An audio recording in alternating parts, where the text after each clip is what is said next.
Thank you very much. A short time ago, the U.S. military carried out massive precision strikes on the three key nuclear facilities in the Iranian regime: Fordow, Natanz, and Esfahan. Everybody heard those names for years as they built this horribly destructive enterprise. Our objective was the destruction of Iran's nuclear enrichment capacity and a stop to the nuclear threat posed by the world's #1 state sponsor of terror. Tonight, I can report to the world that the strikes were a spectacular military success. Iran's key nuclear enrichment facilities have been completely and totally obliterated. 네, 시청자 여러분 안녕하십니까? 지난주에 상당히 컸던 불확실성이 주말에 아무래도 이렇게 이러한 의회들의 호르무즈 해협에 대한 어떤 그 결정, 고려 이런 것들도 있었고 그 이전에 트럼프 대통령이 결국은 이 이란을 폭격을 나섰습니다. 이러한 여러 가지 불확실성 속에서 민재 앵커님은 이런 사안에 대해서 좀 어떻게 보셨을까요? 굉장히 이슈가 많았었습니다. 우선 이 주말 사이에 계속해서 완전히 이제 전쟁의 양상에 돌입을 한 거죠. 맞습니다. 이제 핵시설 이란의 3곳을 이 미국 정부가 타격을 했었고요. 거기에 이어서 이 반도체 장비까지 이 중국에 들어가 있는 우리 삼성전자 그리고 SK 하이닉스 장비까지 계속해서 이 수출에 빨간불이 켜질 수가 있다. 이런 소식이 들리게 되면서 계속해서 약간 마음 졸이시면서 보신 분들 많으셨을 겁니다. 주 앵커님께서는 어떻게 보셨을까요? 네, 저도 아무래도 말씀하신 것처럼 워낙에 이제 미국에서 이런저런 이슈들을 많이 내놓았기 때문에 오늘장에서도 또 어떻게 갈지 또 주목이 되고 있는 것 같습니다. 자, 지금부터 그러면 일단은 금요일 마감 증시부터 해서 쭉 살펴보도록 하겠습니다. 네, 좋습니다. 그렇다면 지금부터 저와 함께 3대 지수 흐름부터 살펴보시죠. 자, 가장 먼저 이 중동 긴장 그리고 대중 반도체 규제 강화 기조 여기에다가 이 역대 최대 규모의 선물 옵션 동시 만기일까지 겹치게 되면서 이 지난 금요일 3대 지수 혼조세로 마무리가 됐습니다. 자, 가장 먼저 다우존스 지수, 다우지수가 0.08% 강보합권에서 미미하게 이 상승 흐름 보여줬고요. 이 현재 일봉상으로 다우는 241선에서 좀 지지하는 모습 나와주고 있습니다. 자, 이어서 S&P 500 그리고 나스닥 각각 0.2% 그리고 0.51% 좀 아쉽게 상승분을 반납하면서 하락 마감했는데 이 일봉상으로는 약 21선 지지하는 모습이 포착이 되고 있습니다. 자, 가장 먼저 이 전일 한 발 물러섰던 백악관 여기에다가 이란까지 좀 보다 이날만큼은 열린 태도를 보이면서 이 시장이 상승 출발에 성공을 했지만요. 또 여기에다가 플러스 장 초반에는 월러 이사가 7월 금리 인하 가능성에 대한 어떤 시사점까지 열어주게 되면서 장 초반만 하더라도 흐름 굉장히 좋았습니다. 자, 하지만 우리나라를 포함해서 이 미국 동맹국 기업들의 중국 반도체 공장에 미국산 장비 반입이 제한될 수 있다. 이런 소식들이 나오게 되면서 이 반도체 중심으로 3대 지수가 하락 전환했는데요. 히트맵을 통해서 관련된 내용 조금 더 자세하게 보시죠. 자, 히트맵입니다. 자, 가장 먼저 전반적으로 이 에너지와 필수 소비재 같은 경우에는 좀 좋은 흐름 보여줬습니다. 자, 이날 같은 경우에는 에너지, 특히나 초록불을 켜고 있는 그런 종목들이 많은데요. 이 반면에 보시다시피 이렇게 커뮤니케이션 그리고 기술주들은 전반적으로 좀 약한 흐름이 나왔습니다. 자, M7의 경우에는 테슬라 그리고 이 애플 2%대 강세를 보였죠. 이 두 가지를 제외하고는 전 종목에서 좀 하락이 나왔었고요. 자, 가장 먼저 애플 보도록 하겠습니다. 유일하게 2%대 좀 진한 초록불을 켜고 있는 애플. 자, 첫 번째로는 두 가지 호재가 있었는데요. 첫 번째로는 이 AI 스타트업 퍼플렉시티를 인수하는 방안을 논의 중이다. 이런 소식이 나왔었고요. 또 두 번째로는 퍼스트 상하이가 투자 의견을 상향 조정한 점도 상당히 좀 호재로 작용을 했습니다. 자, 거기에 이어서 테슬라, 드디어 우리 시각으로 오늘 오전, 오늘 새벽 4시경이었습니다. 얼마 나오지가 않았는데, 시간이 얼마 지나지가 않았는데 드디어 이 테슬라 로봇택시가 첫 선을 보였습니다. 자, 이 시범 운행을 시작을 한 건데요. 이 지금 시각에도 계속해서 이 리뷰 영상들이 쏟아져 나오고 있습니다. 저도 관련 영상을 봤는데 정말 일반 택시와 다른 점이라고는 거의 뭐 택시 기사분이 계시지 않는다 그 정도밖에 없더라고요. 굉장히 이 주행감 측면에서도 좋다는 리뷰들 쏟아져 나오고 있습니다. 자, 게다가 이날 같은 경우에는요, 이 7월에 인도에 쇼룸을 오픈한다는 소식, 그리고 거기와 더불어서 이 선물 옵션 만기를 맞아서 콜옵션 수급, 테슬라에 항상 좀 유입이 많이 되는 편이죠. 마찬가지로 이날도 이 강보합 마감 덕분에 성공을 해줬고요. 이외에 전기차 기업들 같은 경우에는 1%에서 4%가량 하락 마감하게 되면서 조금 아쉬웠습니다. 자, 이어서 엔비디아 조금 아쉬웠는데요. 1%대 역시나 좀 약세를 피하지 못했습니다. 마찬가지로 이 미국의 이 중국 관련한 이런 규제 강화 기조가 조금 더 두드러지게 되면서 하락을 이끌었고요. 마찬가지로 반도체 장비주들 일제히 하락불을 켠 가운데 이 퀄컴과 마찬가지로 직접적 타격을 입을 수 있는 TSMC, 여기에 이제 램리서치 마찬가지로 약 2% 가까이 하락 나왔습니다. 자, 그리고 알파벳 눈에 굉장히 좀 많이 띄고 있는데요. 자, 구글 3.8% 거의 4% 가까운 하락이 나왔습니다. 자, 악재가 두 가지나 있었습니다. 첫 번째로는요, 이 구글이 AI 모델 훈련을 하는 데 있어서 유튜브 동영상 데이터를 무작위로 좀 활용을 하고 있다. 이런 폭로 아닌 제보가 나오게 되면서 계속해서 악재로 작용이 됐고요. 또 유럽연합과의 과징금 소송에서 패할 수 있다는 가능성까지 좀 다시 한번 주가 발목을 잡았습니다. 이외에 양자 컴퓨터 이날은 굉장히 좋았는데요. 이 아르킷 퀀텀 9%대 상승 계속해서 이어나가고 있습니다. CSQ도 6%대 강세 보였고요. 또 스테이블 코인 관련주들 이 서클이 20%대 강세를 또다시 시연하게 되면서 여전히 좋은 흐름 보여주고 있습니다. 이 때문에 비자와 마스터카드의 약세가 계속해서 지속되는 그런 모습들이 관측이 되고 있고요. 자, 우주 항공 드론, 이 아무래도 양자 컴퓨터 그리고 이 스테이블 코인 쪽으로 수급이 이동하게 되면서 이날은 조금 아쉬웠습니다.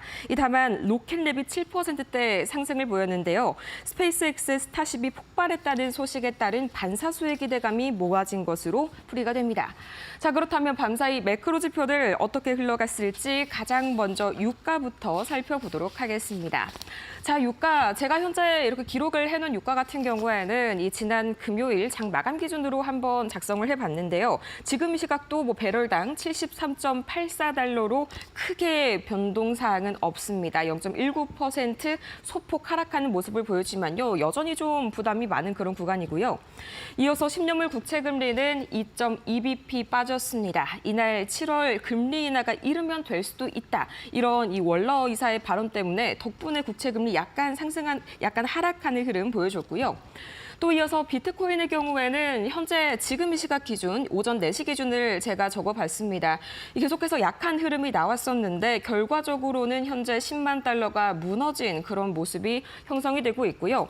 이날 발표된 경제 지표는 6월 필라델피아 연은 제조업 지수, 마찬가지로 이 지난주와 비슷한 흐름들 나타나고 있습니다. 부진한 결과 현재 약간의 시장의 하방 압력으로 작용이 됐습니다.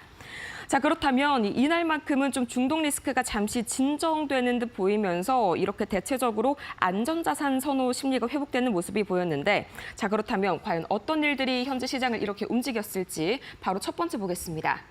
자, 이 월러 이사가 7월부터 인하가 가능하다 이런 소식을 남겼었고요. 여기에 바로 약간 반박을 하듯이 이 리치먼드 총재가 서두를 필요가 없다라면서 반박을 했었습니다.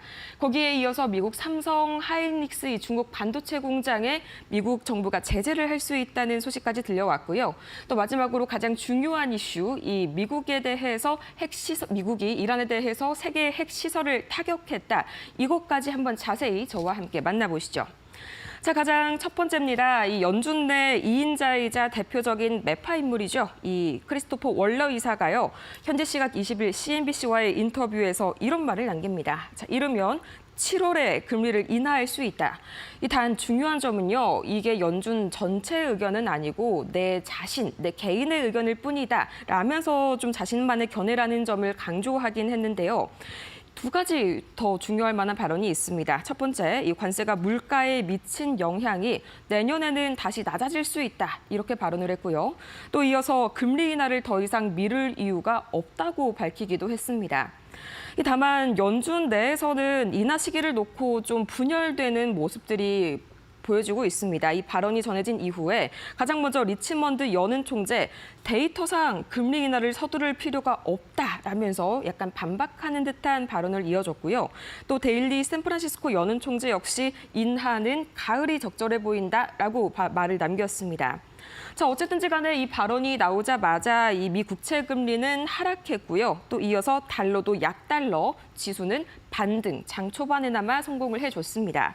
자, 현재 7월 금리 인하 가능성 패드워치 툴에 따르면요. 지금 이 시각 7월은 10%가량, 그리고 9월 인하 가능성은 64.7%로 반영 중입니다. 참고해 보시면 좋을 것 같고요. 자, 이어서 이 두 번째 이슈 보도록 하겠습니다. 이 미국 상무부가 삼성전자와 하이닉스, 그리고 SK 하이닉스, TSMC가 중국 내에서 운영하고 있는 이 반도체 공장에 미국산 장비를 더 이상 반입하지 못하도록 하는 그런 방안을 좀 추진 중이라는 소식 들려왔습니다. 자, 확실하게 좀 짚고 넘어가야 할 부분은요. 아직까지는 좀 미 상무부 단독 추진 수준입니다. 이 정부 전체의 공식 방침으로 확정이 된 사안은 아니고요. 사실 지난 22년 바이든 행정부 당시에 이미 미국 반도체 장비 업체에 중국 수출을 금지하는 조치를 이렇게 단행을 한 적이 있었습니다. 하지만 이때 동맹국인 우리 기업 삼성전자와 SK 하이닉스만큼은 예외를 두고 좀 차등으로 빼줬었는데요.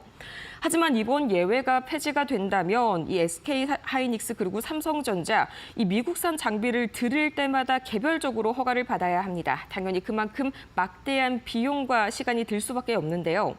자, 하지만 단기적인 영향은 우리 시장에는 좀 제한적일 것 같습니다. 이 두 기업 모두 중국 공장에서는 상당히 좀 저부가가치, 저사양 제품, 이를테면 범용 디램이나 낸드 플래시 같은 그런 제품을 주로 만들기 때문이고요. 또 양사의 전체 범용 제품 생산량이 이 중국 시장에서 차지하는 비중은, 중국 생산량이 차지하는 비중은 30%에서 40%가량에 그칩니다. 이번 조치가 확정이 되고 장기화가 된다면 지속적으로 이 첨단 장비 반입이 차단이 될 수가 있는 상황이기 때문에 이런 생산 차질 가능성은 물론 가지고는 있지만요. 다만 미국 내에서도 이번 조치가 중국에 선물을 주는 꼴이다. 이 중국 관련 기업들이 성장할 기회를 주는 것이다. 이런 비판의 목소리까지 커지고 있기 때문에 과연 이게 방침이 유예되거나 처리되지 않고 통과할 수 있을지 여기에는 좀 물음표를 찍어볼 그런 가능성이 있겠습니다. 자, 어쨌든지 간에 국내 업체 피해 그다지 크지 않을 것이란 전망이 현재로서는 우세하고요. 마지막으로 세 번째 이슈 만나보시죠. 자, 가장 큰 이슈죠. 제가 위켄드 무버라고 한번 이름을 붙여보고 싶습니다. 지난주 금요일에 움직인 이슈는 아니지만 우리 주말 사이에 나왔던 그런 이슈입니다. 자, 이 백악관이 2주 이내에 공격 여부를 결정하겠다 이렇게 발표를 지난 목요일에 했었는데 그 다음 날인 금요일 덕분에 약간 좀 중동 관련 이슈들이 소강 상태에 머물렀었죠. 자, 하지만 이 발표를요, 이 미국의 참전 카운트다운 초읽기로 이렇게 해석을 하는 시각들이 존재했는데 그게 맞았습니다. 자, 현재 시각 21일 미국 정부가 이란의 핵심 시설 세 곳이죠. 이 포르도와 나탄즈, 이스파한에 직접 공격을 감행을 했습니다. 이 작전명은 미드나잇 해머, 사실상 전쟁 행위로 간주가 됐는데요. 여기에 대한 반격으로 22일입니다. 이란 의회가 호르무즈 해협 봉쇄를 결의를 했습니다. 자, 이제 최고 지도자인 하메네이를 포함한 국가안보회의에 마지막 결정만 남긴 상태인데요. 하메네이의 손에 호르무즈 해협의 봉쇄 여부가 달려 있는 겁니다. 자, 사실 여기서 중요한 점은요. 한국으로 오는 중동산 원유의 99%가 바로 이 호르무즈 해협을 거친다는 점인데요. 만약에 봉쇄가 현실화된다면 지금 70달러 선까지 약 75달러 선에서 움직이고 있는 이 국제 유가 배럴당 150달러 선까지 폭등할 수 있다는 그런 전망이 나옵니다. 자, 그러면은 이런 이슈 다음에 과연 어떤 특징주들이 또 다른 이슈를 몰고 왔을지 이주혜 앵커와 함께 살펴보시죠. 네, 지난주에 있었던 뉴욕 증시의 흐름 속에서 또 간밤이 아니라 지난주죠. 예, 금요일 날 이 뉴욕 증시에서 어떤 종목들이 좀 주목을 받았는지 또 주말 사이에 어떤 종목들이 업데이트가 됐는지 한번 살펴보도록 하겠습니다. 자, 먼저 기술주부터 보시죠. 테슬라 보겠습니다. 자, 먼저 약간의 상승이 있었습니다. 전반적으로 흐름이 안 좋았던 시장 속에서 버텨낸 이유가 바로 두 가지가 있었는데요. 이 테슬라는 로보택시 서비스 시작에 대한 기대감이 있었고, 그리고 중국에서 대형 배터리 발전소 계약이라는 모멘텀이 나왔습니다. 일단 중국 본토에 자사 이 첫 배터리 ESS를 건설하는 계약을 체결한 것으로 알려지고 있습니다. ESS는 이 에너지 배터리 저장 장치를 말하는데요.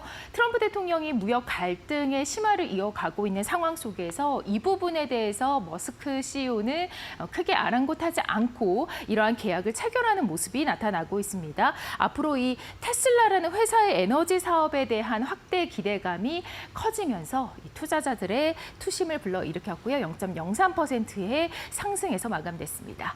자, 메타 보겠습니다. 2%가량 밀리는 모습이 나타났습니다. 메타 같은 경우에는 지금 AI 쪽으로 인수를 계속해서 추진을 하고 있습니다. 여러 업체 또 여러 전문가들과 계속해서 계약을 몇 달간 추진해 나가고 있는 상황인데요. 이번에는 이 퍼플렉시티입니다. 퍼플렉시티 등 AI 스타트업 인수를 시도했다라는 소식이 들려오면서 공격적인 투자 행보에 상당히 흐름이 괜찮았는데요. 지난 장에서는 2%대 약세권에서 이 분위기 속에서 지배가 되면서 전반적으로 내림세를 보였습니다. 자, 엔비디아 보겠습니다. 1%대의 약한 흐름이었습니다. 일단 이 미국 행정부 쪽에서 중국 공장, 그러니까 이 아시아 국가들의 중국 공장에서 미국산 반도체 장비를 공급하는 것을 제한하겠다라는 내용이 나왔습니다. 이 부분에 영향받으면서 반도체주가 대거 밀리는 모습이 나타났는데 엔비디아, 퀄컴 등이 1%대 하락세를 나타냈습니다. 동반해서 밀리는 모습 보였습니다. 다음 이슈들 살펴보도록 하겠습니다. 자, 일단 카맥스 보도록 하겠습니다. 실적주인데요. 자, 6%대 오름세 1분기 실적이 예상치를 상회하는 모습이 나타났습니다. 일단 EPS 같은 경우가 분기 대비로 40%가량 오르면서 1.38달러 예상이 되고 있는 상황이고요. 또한 소매 차량 판매량도 9%가 증가한 것으로 보입니다.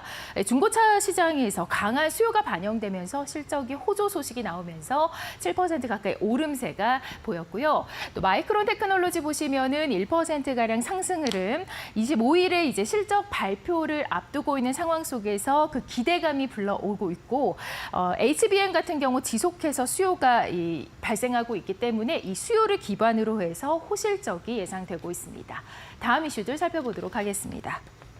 자, 이슈 있는 종목들 보시면은 일단 이 어플라이드 머티리얼즈 같은 경우에는 중국 내 반도체 제조업체 운영 제한 이슈에 영향을 받은 종목입니다. 2%가량 밀리면서 투심에는 부정적인 영향을 미쳤고요. 목표 주가 또한 하향 조정 리포트들이 대거 쏟아지면서 밀리는 모습이 나타났습니다. 그리고 넷플릭스 같은 경우에는 조용하게 움직임을 보이고 있는 종목인데요. 사실 고점 대비로 해서는 지금 밀려 있는 상황이지만 여전히 흐름과 종목의 주가가 괜찮습니다. 더 워터프론트 같은 새 콘텐츠에 대한 출시 기대감이 나오면서 이 지난장에서 어두운 분위기를 뒤로하고 0.74%의 오름세를 보였습니다. 코카콜라 보시면은요, 0.53% 밀렸습니다. 일단 지금 이 코카콜라 같은 경우에는 페어라이프와 연방 소송에 좀 직면이 되어 있습니다. 이슈가 바로 이 동물 학대 쪽인데요. 이 동물 학대 등의 이 이슈에 대해서 좀 본인들의 이 법적인 책임을 회피하고 있다라는 투심이 굉장히 우려되는 그런 영향을 주고 있습니다. 0.53%의 약세 흐름을 보였습니다. 이어서 보도록 하겠습니다. 자, IB 투자 의견 나온 종목입니다. 미국의 이 기계 업체죠. 캐터필러 같은 경우에는 실적이 부진했지만 그래도 이 긍정적인 심리가 반영이 되고 있습니다. 목표 주가 상향 리포트가 많이 나왔고요. 매수 유지한다라고 투자 의견까지 제시가 됐습니다. 제한적인 상승 흐름을 보였고, 시스코 시스템즈 같은 경우도 0.73%의 오름세를 보였습니다. 5G 쪽으로는 유망 종목이라는 이 목표 주가도 오름 상향되는 그런 리포트까지 제시가 되면서 앞으로 AI 인프라에 좀 집중한다라는 점이 낙관적인 전망을 불러일으키고 있습니다. 0.73%의 오름세를 보였습니다. 지금까지 특징주 살펴봤습니다.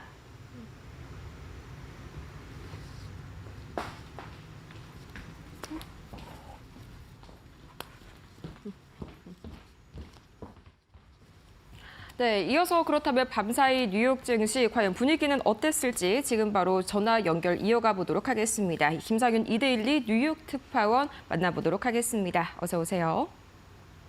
네, 김상현 이대리 뉴욕 특파원입니다. 네, 이 밤사이 정말 많은 일들이 주말 동안에 있었습니다. 우선 이 미국의 이란 공습 여파 가장 먼저 좀 체크를 해봐야 할 것 같은데요. 이게 벙커버스터까지 동원이 되면서 정말 이 역사적인 그런 규모의 공습이 펼쳐졌습니다. 우선 이 현재 상황 그리고 타임라인까지 한번 정리해 주시죠. 네, 미군이 한국 시간 전날 새벽 초대형 폭탄 벙커버스터를 연례 발표하여 이란 해치를 3곳을 경멸 타격했습니다. 일주일 전 이스라엘 선두 공격에 이어 미국까지 군사 행동에 나서면서 중동 분쟁은 또 다른 갈림길에 서게 됐습니다. 미국과 이란이 전면전에 돌입할 가능성도 배제할 수 없는 상황이죠. 미국 시간은 오늘 새벽 피트 헤그세스 미국 국방부 장관은 이번 작전을 통해 이란의 핵 프로그램을 명확히 파기했다고 주장하고 있습니다. 반면 이란 원자력 안전청은 공습을 받은 3개의 핵시설에서 방사능 누출은 없었다고 주장하면서 서로 엇갈린 반응을 보이고는 있습니다. 이란 정부는 미국의 핵시설 공습에 대해 강하게 반발하며 영구적인 결과를 초래할 것이라며 이란은 주권과 이익, 국민을 지키기 위해 모든 옵션을 열어두고 있다고 경고하고 나섰습니다. 아울러 자국의 주권, 이익, 국민을 수호하기 위해 모든 선택지를 보유하고 있다고 강조하고 있고요. 이란의 반격 수위에 따라 미국과 이란이 전면전에 돌입할 가능성도 배제할 수 없는 상황입니다. 아직 최고 지도자 아야살마 알리 하마네이 입장이 나오지 않고는 있습니다. 그의 발언에 따라 향후 확전 가능성 여부를 좀 더 명확히 알 수 있을 것 같습니다. 이런 가운데 이란과 이스라엘은 서로 공격을 이어가고 있는 것으로 전해집니다. 이란은 미국을 건드리기보다는 이스라엘에 대한 맞대응으로 일단은 수위 조절을 하고 있고요. 상황이 시시각각 변하고 있으니 상황 좀 더 지켜봐야 할 것 같습니다. 네, 앞으로 좀 상황이 그래도 전면전으로 치닫는 상황이 약간은 좀 시나리오상으로는 확률이 제일 낮습니다만 그래도 만약에 그렇게 전면전이 오게 된다면 뭐 유가가 $150 이렇게 급등할 수 있다 이런 전망까지 나옵니다. 아무래도 호르무즈 해협 봉쇄가 관건이 될 것 같은데 이미 이 이란 의회에서 결의까지 올린 상황이죠. 하메네이의 손에 달려 있는 것 같습니다. 네, 이란 의회는 공식 직후 호르무즈 해협을 봉쇄하고자 의결했지만 실제 시행 여부는 하메네이 승인에 달려 있습니다. 이란 50년 역사에서 해협 완전 봉쇄는 전례 없는 조치로 단행될 경우 글로벌 원유 시장에 큰 충격을 줄 수밖에 없습니다. 호르무즈 해협은 전 세계 해상 원유 물동량의 약 20%를 통과하는 전략 요충지죠.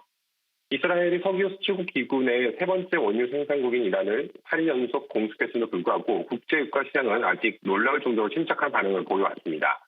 지난 일주일 동안 이미 국제유가는 약 10% 상승하긴 했지만 미국산 원유와 브렌트유 모두 역시 배럴당 $80 이하에서 거래되고 있습니다.